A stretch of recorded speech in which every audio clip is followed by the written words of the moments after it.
Pakistan Tehreek-e-Insaf (PTI) दौर हुकूमत में स्टील मिल्स के 5,623 मुलाजमीन को नौकरियों से हाथ धोना पड़ा।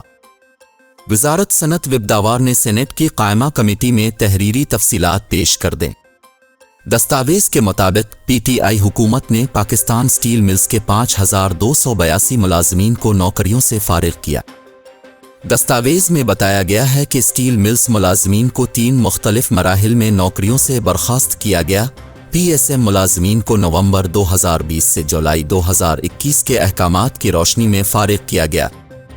दस्तावेज में कहा गया है कि पाकिस्तान स्टील मिल्स के 341 मुलाजमीन को स्कीम के तहत मुलाजमत से अलग किया गया। मुलाजमीन स्कीम के तहत 2 मुख्तलिफ मराहिल में मुलाजमत से अलग हुए। दस्तावेज के मुताबिक स्कीम के तहत मुलाजमीन को जनवरी से मार्च 2022 के अहकामात के तहत अलग किया गया।